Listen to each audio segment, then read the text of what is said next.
Main topic that we have today is about fire safety, holiday fire safety. Okay. And there's a number of different elements that play into this.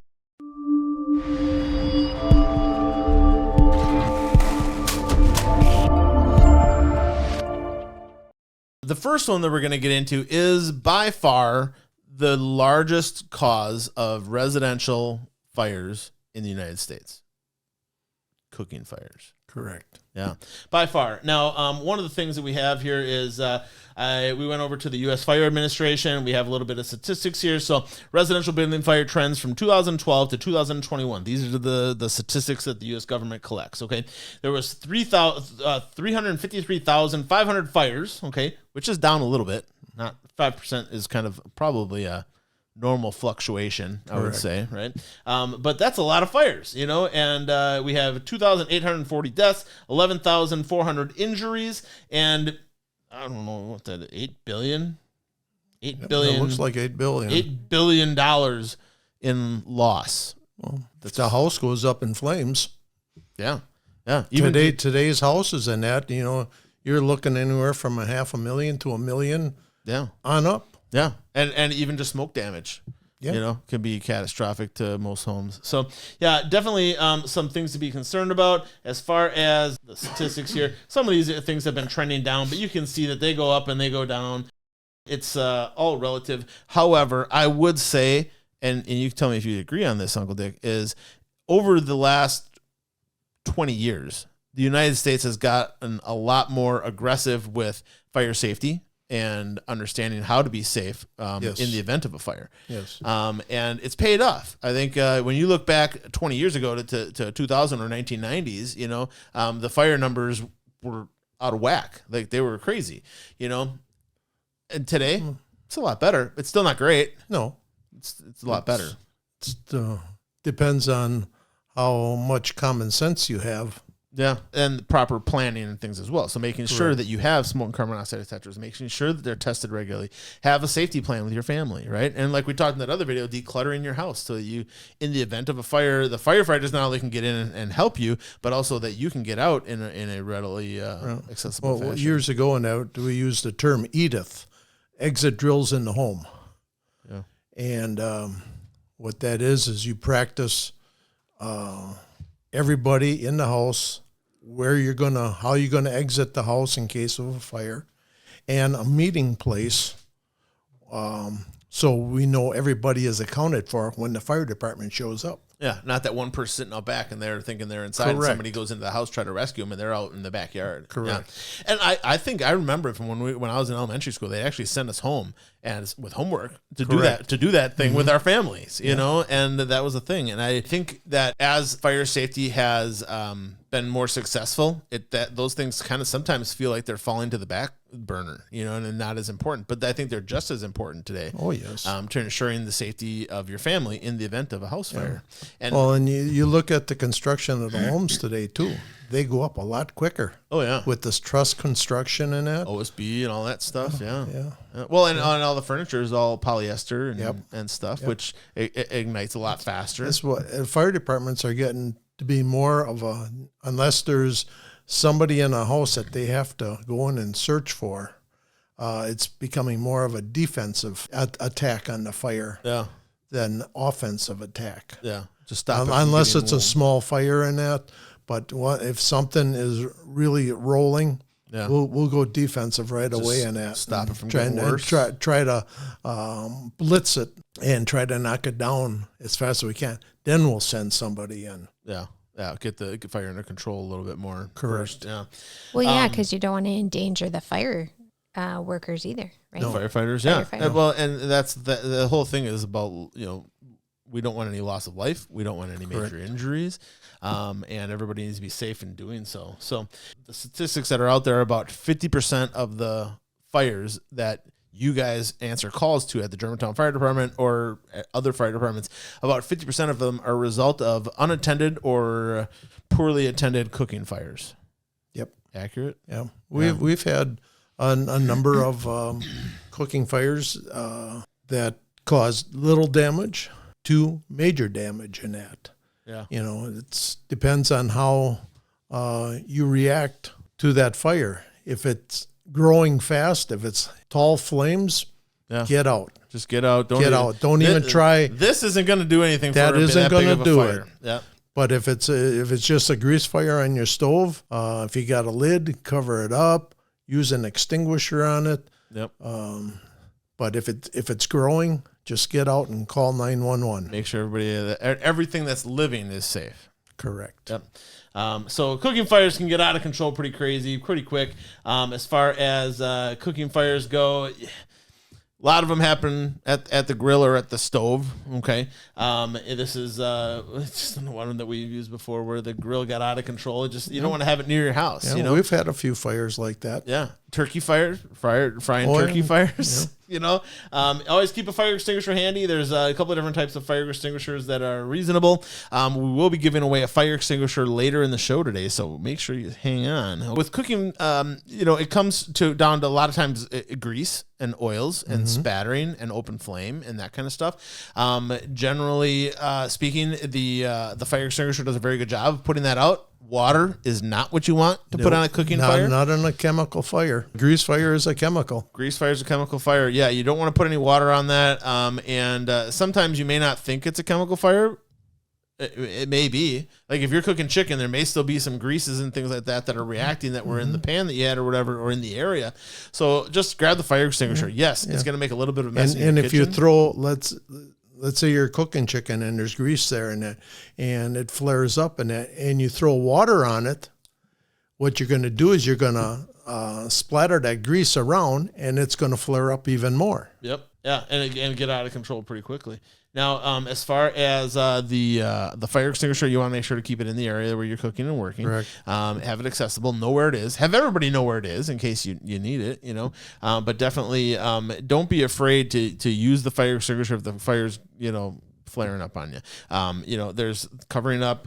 Somebody said baking soda, but even that is, And fire extinguishers are very simple to use in that. Yeah. What you want to do is you pull the pin. Yep. Then you aim the nozzle at the fire.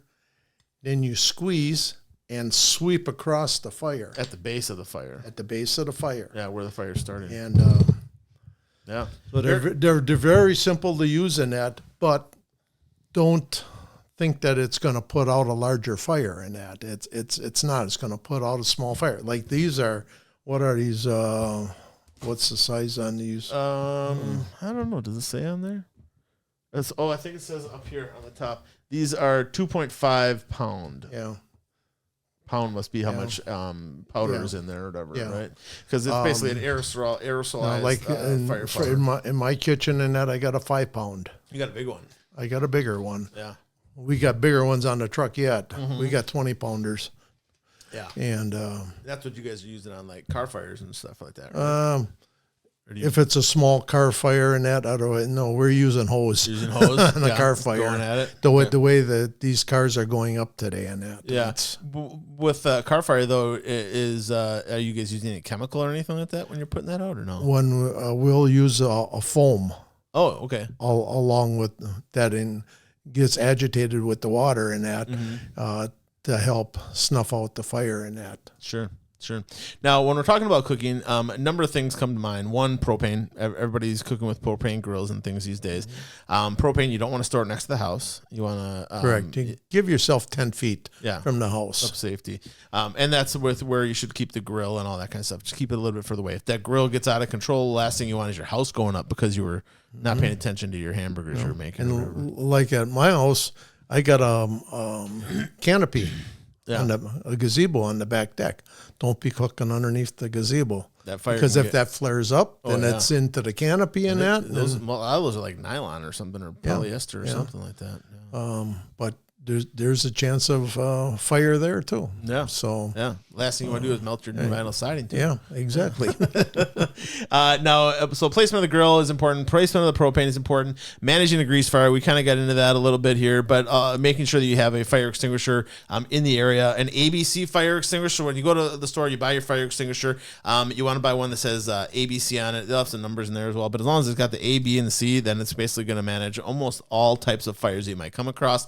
The white one over there is recommended more for like kitchen grease fires type of things. I don't know if it's got a different material in it, but these are both ABC fire extinguishers. Okay, and you can buy them anywhere. Home Depot, Ace. I think they even have them at Piggly Wiggly. I saw them the other day in the probably this little area. But they got them everywhere. They got them everywhere. But if you're wondering what the ABC stands for, the A stands for your ordinary combustibles, trash, wood, paper. Okay. B is for your flammable liquids, like gasoline and stuff, or oils. Yeah, you could or grease, gasoline, grease.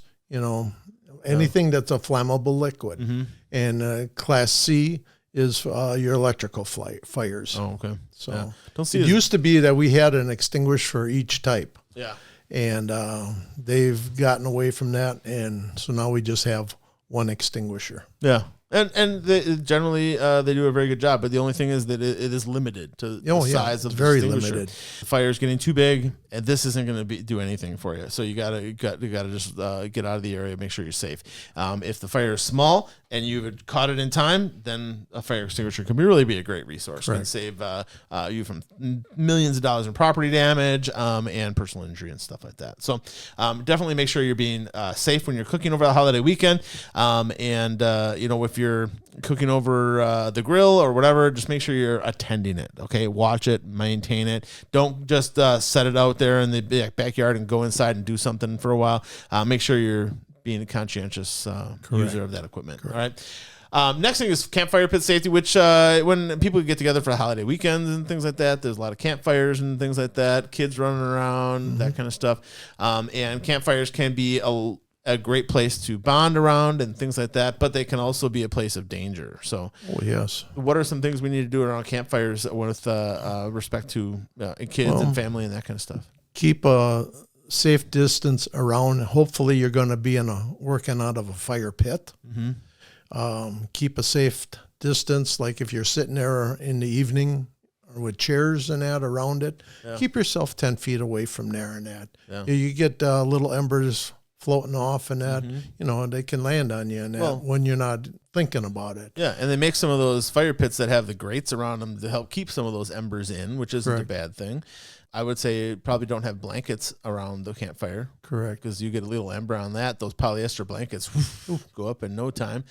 Also when it comes to the fire safety, you want to make sure you're managing the children. Fire can be intriguing to young people, and the last thing you want to do is keep them away. Now I got two sons, love them both, but they're both little pyros, and they would splash some lighter fluid on there, do whatever the bigger the fire the better in their mind, but that can be very dangerous. So you got to make sure you're managing them and making sure that they're being safe. When I was a kid, Johnny, my brother, he took a bowl of it was like that red fuel that you use for your stoves. It wasn't kerosene. What was it? Camp fuel?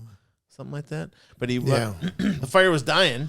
Coleman fuel. Yeah. He took a little bit of that, splashed it on the fire, and I was standing on the other side, splashed onto me or whatever, and burned the back of my legs. I mean, I still remember that, but we were real little back then. Yeah. Mom and Dad were busy. Dad was whittling some tinder or whatever, but we always went camping and stuff, so we were around that kind of stuff a lot. But you want to make sure to manage your kids, make sure they're being safe. If you're going to cook over the fire, make sure you have the right utensils and equipment. I think Kenny burned his hand grabbing a pan that was on the open fire when you guys went camping.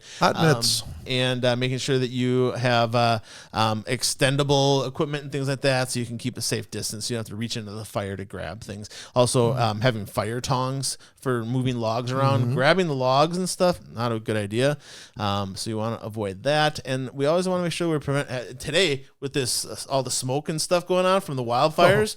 It's bad today. Yeah, bad today. We got to make sure we're preventing wildfires, folks. And as far as the wildfire prevention, little campfire safety promo here from the state of Wisconsin, I believe it was. But when you're putting your campfire out, make sure you put it out completely. First, you pour water on it, then you stir it around, make sure there's no glowing embers, and then you're going to feel if there's any heat there at all. And that makes sure that fire is out completely before you go and go off to the fireworks for the night or do whatever. Just remember, that fire is down underneath too, and that. So make sure you give it plenty of water. And also too, when you're having these campfires and that, winds over 10, 12 miles an hour, it's not so good to have a fire, especially if you're out in a wooded area and that. That's how these campfires, these forest fires start. Yeah. There was one, where was that one? Was it Menominee Falls last year? There was a big wildfire that Yeah, that was along the railroad tracks, or was that 2 years ago? It might have been 2 years ago. Maybe it was last year. That was a pretty big wildfire, though, too. Yeah. You know, luckily it got under control pretty quickly because so many people came to help. But. Correct. When the winds start picking up and you get all that heat, and then you get the wind, and then the fire is pulling in the oxygen. Yeah. Goes crazy quick. To help feed the fire in that, and then it starts swirling. If you ever heard of fire tornadoes, fire is just spinning around. The wind is just spinning around with the fire in that, and then it's projecting it out even further. Yeah, and the heat in the air, whatever, is making things move too. You know.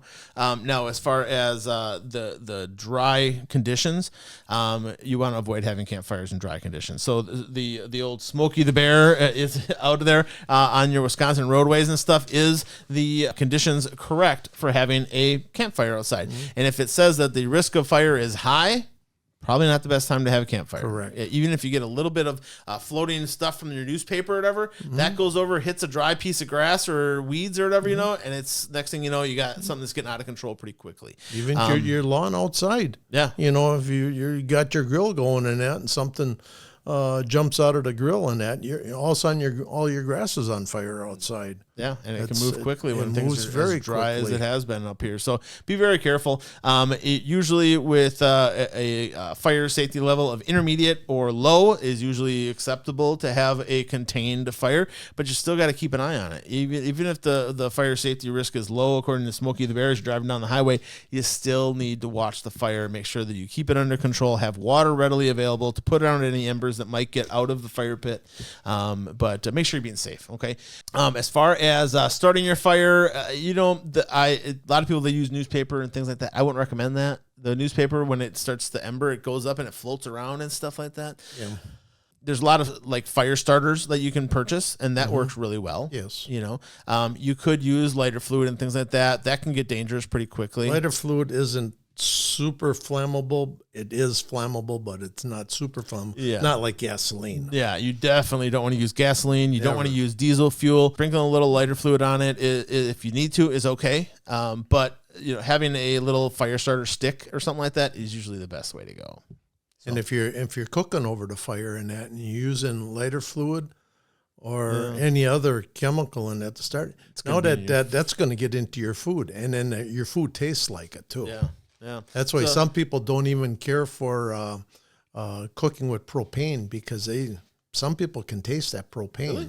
Yeah, I've never noticed it. We had a couple guys talking about that. Charcoal grill does taste better. Oh yes, it does. Much for better. Sure. Yeah. Or have you ever cooked with wood chips? We had somebody make us some steaks with a green egg one time, with the I don't know if it was cedar wood chips or what, the apple wood chips or something, but that was like good your stuff. pellet grills now. Maybe, I don't know. When he showed me what it was, it looked like actual chunks of wood chips. Oh, yeah, like Kenny has out back in the mulch, or whatever. You know, that's what it looked like. But they smelled good, and then when they burned or whatever, it gave a nice deep smoke or whatever. It was almost, it wasn't smoked, but it had some of that flavor of a smoked probably steak. hickory. Maybe. Yeah. But lots of stuff out there to make sure that you're cooking and having campfires safely and stuff like that.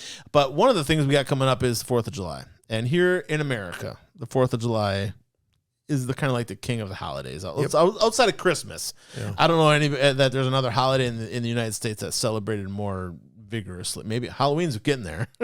Some people are going crazy with Halloween. But when it comes to fireworks, there's a couple of things that we need to do to make sure that we're being safe. Okay. So first thing we're going to do is we're going to give you a little bit of a video here of why fire safety is important. One family did what a lot of families do on the 4th of July. They bought some fireworks and then they set them off in the front yard. But nobody really expected what happened next. Watch closely. A rogue firework forces everybody to run for their lives. Correspondent Marky Martin joining us tonight. Marky, the video has been circulating online for a few days. We all had to do some digging, our team behind the scenes, to try to figure out where this happened. Finally, we've got the story behind it all. Oh yeah, we tracked down that family, Marty. This video has gone gangbusters online. This was not the fireworks show that anybody expected that night. And yeah, we talked to the family and they said that they watched as 4th of July turned their driveway into a war zone. All of our, closest friends get together, we barbecue, the kids swim, and then in the evening, we light off fireworks. Fireworks that turned into something you have to see to believe. A chain reaction, sending a driveway up in smoke on the 4th of July. That is crazy to look at. Yep. And the people had their kids sitting around the fireworks. The whole thing went. I was amazed that the minivan didn't go up in flames. Plus, the box of fireworks was right back by the gas tank. All it took was one spark from one of those other fireworks they were setting off, went into the box, and all hell breaks loose. Right now, thankfully, nobody was injured. There was no major property damage. They got lucky. They're really lucky. But it could have gone bad. They probably had to do their wash, though. I would have had to do my wash. Oh, man, I'd have had a brown streak running for days. But ultimately, fireworks can be very, very dangerous, okay? And we need to make sure we're taking special precautions, all right? Now, you can go and you can purchase fireworks in a lot of different places around Wisconsin, okay? Whether it be a roadside, container that somebody's filled up with fireworks they're selling, or under a tent or something like that. But they're not going to be there making sure you're safe. It's ultimately going to be up to you to make sure you, your family, your guests, and everybody are safe in doing so. And you should also know your local ordinances on fireworks. Yeah. Some places don't even let you have sparklers at all. Yeah. And when you go into the fireworks store and they make you sign a waiver saying that you're only going to light off fireworks in this field at this time, if you're not going to do that, you got to know it. You need to look up your municipal ordinances and find out what's allowed, what's not allowed. It's something that every place is a little bit different, how they react to fireworks. Most municipalities aren't going to get upset about sparklers. But if you're lighting off M80s and you're lighting off these great big boomers and all this other, I'm like, somebody might complain and get upset, and you could be held liable. Not only if there's any damages, but also if you're violating these ordinances. There could be fines and things. And especially with the dry conditions that we have this year, and that little bit of rain that we got yesterday, and that isn't going to stop anything. That's not going to stop anything. Yeah, you get a bottle rocket or one of those Roman candle or something going off into some dry grass. Guess who's responsible? Guess who's in the woods? Yeah. Yeah. Guess who's responsible? Guess who's going to go down for that? And definitely not something to mess around with. I understand wanting to celebrate our country, and that is been a favorite pastime of mine. I like to engage in 4th of July as much as the next person, but we got to do so safely. So purchasing your fireworks, know your local. There are codes. so many different communities with firework displays. Why would I waste my money when I can go and watch something for free? A lot better than what you can buy. And a lot better than what I can get. Yeah, and everybody's going to be safe and all that kind of stuff. And if you're going to do it in a safe fashion, and that. Do not have the kids around by you. I had a good friend years ago in that he took a M80 and lit it. His kid was right next to him. And he went to throw it, and it went off. It had a short fuse. Yeah. It took off his thumb and part of his finger. And good. there's probably a million other stories like that out there too with fireworks. My buddy Chad and his brother, they went out to the Germantown fireworks after a show late at night or whatever, and they were looking around. They found one that hadn't gone off completely or whatever, had a little bit of fuse left, and Chad held the firework, and his brother lit the firework, and the fuse was short. It went off in no time. Chad lost a part of his finger, part of his thumb. Couldn't pick, still to this day, I don't know if he can pick up a quarter with that hand at all. But ultimately, very, very dangerous. Fireworks can be, you want to make sure that you're being safe, that you're keeping the kids away from the fireworks.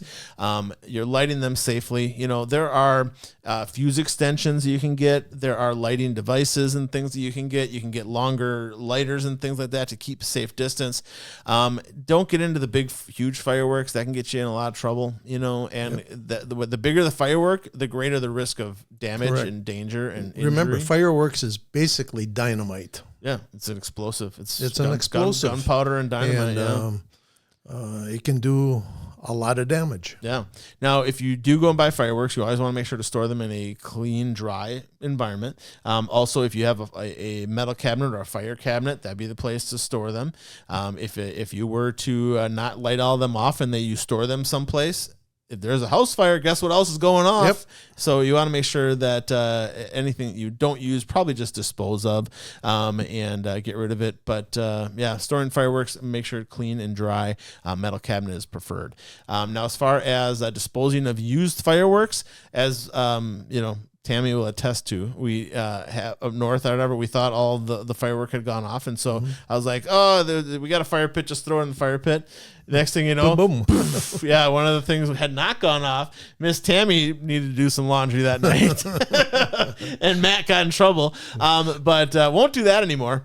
Best thing to do is have a bucket of water, put them all in the bucket of water, or whatever, and then pull them out, let them dry, and throw them into the garbage can. Even the sparklers in it, those wire rods, Those get hot. They get hot, and you think that it's all finished sparkling in that, but there might be just that little bit on the end that's going to relight, and it can relight if you throw it in the grass or in the garbage can.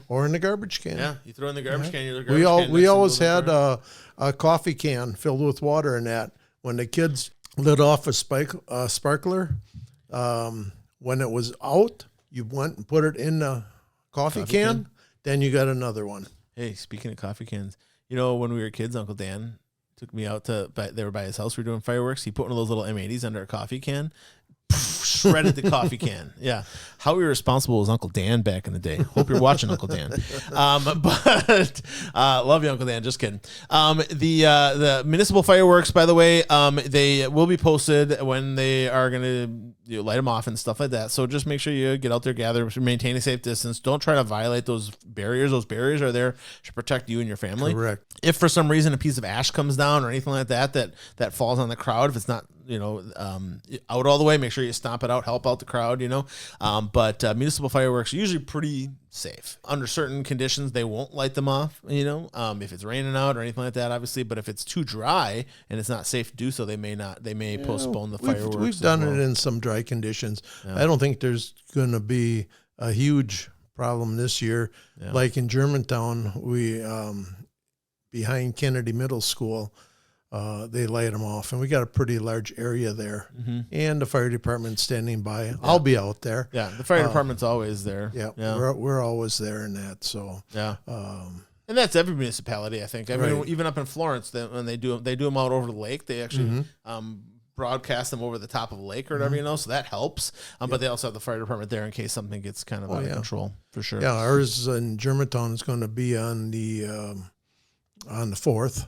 Menominee Falls, I know, is going to be on the 3rd. I'm going to that one. I don't know what to do. Menominee Falls there. Let's put it off behind the high school there. Yeah. That big grassy area. I don't know what Hartford has here. Hartford's the 4th. The 4th? 4th of July. Yep, they're doing it on the 4th. They do the fireworks here over kind of by the football field.